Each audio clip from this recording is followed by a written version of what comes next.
Empowering minds and shaping futures, Lakshmi Narayana Arts and Science College, Mayanur offers top-notch education, experienced faculty, modern facilities and a vibrant campus life.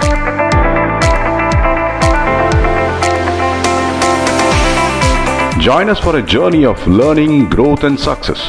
Admissions open, Lakshmi Narayana Arts and Science College, Mayanur.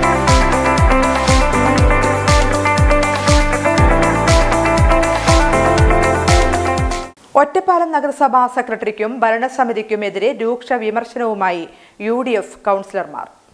തെരുവുവിളക്ക് പരിപാലനവും തെരുവുനായ വിഷയവും ഉയർത്തി council പ്രതിഷേധം ശക്തമാക്കി UDF. 39 വാർഡുകളിലും 6 മണിക്ക് ശേഷം വെളിച്ചമില്ലാത്ത അവസ്ഥ ഉണ്ടായിട്ടും ജനപ്രതിനിധികളും പൊതുജനങ്ങളും ഉൾപ്പെടെ പരാതി നൽകിയിട്ടും പരിഹാരം കാണാൻ നഗരസഭാ ഭരണസമിതിക്ക് കഴിയുന്നില്ല എന്നും ഭരണപക്ഷ കൗൺസിലർ ഭരണസമിതിയെ ന്യായീകരിക്കുവാനാണ് ശ്രമിക്കുന്നതെന്നും UDF കൗൺസിലർ NK ജയരാജൻ പറഞ്ഞു. കനത്ത മഴയെ തുടർന്ന് വൈകുന്നേരമാവുമ്പോഴേക്കും ഇരുട്ട് വീഴുന്നുണ്ട്. ഇതിനിടയിൽ പാമ്പ്, പന്നി എന്നിവയുടെ ശല്യവും ഏറെയാണെന്നും ജനങ്ങൾ ദുരിതത്തിൽ ആണ് എന്നും അദ്ദേഹം ചൂണ്ടിക്കാണിച്ചു.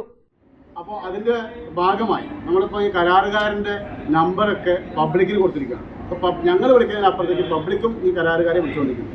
ഇതെല്ലാം വിളിക്കുമ്പോഴൊക്കെ ശരിയാക്കി തരാം എന്ന് പറയുക എന്നതല്ലാതെ യാതൊരു തരത്തിലും ജനങ്ങൾക്ക് ഗുണകരമാവുന്ന രീതിയിലുള്ള ഒരു നടപടിയും ഇവരുടെ ഭാഗത്തുണ്ടാവില്ല.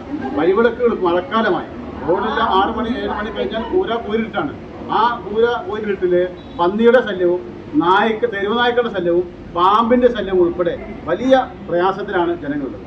ഇത് പരിഹരിക്കണമെന്ന് ആവശ്യപ്പെട്ട് സംസാരിച്ചു കഴിഞ്ഞാൽ അതിനെതിരെ പ്രതികരിക്കുക. ഒരു വാർഡ് കൗൺസിലർ പറയാണ് അദ്ദേഹത്തിന്റെ വാർഡിൽ എല്ലാ ലൈറ്റുകളും കത്തുന്നുണ്ട്, ഒരു പരാതിയുമില്ല.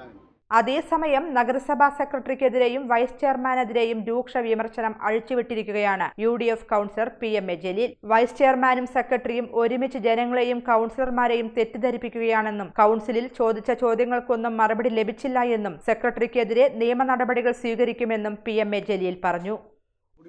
ഇത് കഴിഞ്ഞ 5 വർഷക്കാലം ഈ സെക്രട്ടറിയും ഈ വൈസ് ചെയർമാനും പറഞ്ഞു ഫലിപ്പിച്ച ജനങ്ങളെ വിഡ്ഢിയാക്കിയ കൗൺസിലർമാരെ ഒക്കെ തെറ്റിദ്ധരിപ്പിക്കുന്ന സ്വഭാവമാണ്. ഞങ്ങൾ ചോദിച്ചു, എവിടെ നിങ്ങൾ കത്ത് കൊടുത്തത്? മറുപടിയില്ല. ഞങ്ങൾ ചോദിച്ചു, എവിടെ ക്യാച്ചേഴ്സിനെ പിടിക്കാനുള്ള ഉത്തരവ്? മറുപടിയില്ല. എവിടെ ക്യാച്ചേഴ്സിനെ പരിശീലനം കൊടുക്കാനുള്ള പരസ്യം? മറുപടിയില്ല. ഇതൊന്നും ചെയ്യുന്നില്ല. ഇതുപോലൊരു സെക്രട്ടറിയും ഇതുപോലൊരു ഭരണസമിതിയും ഈ കേരള സംസ്ഥാനത്ത് തന്നെ ഉണ്ടാവുകയില്ല. അതുകൊണ്ട് ഇത്തരം കാര്യത്തിൽ നടപടിയെടുക്കാത്ത സെക്രട്ടറിക്കെതിരെ നിയമ നടപടിയുമായി ഞങ്ങൾ മുന്നോട്ട് പോകും എന്നാണ്.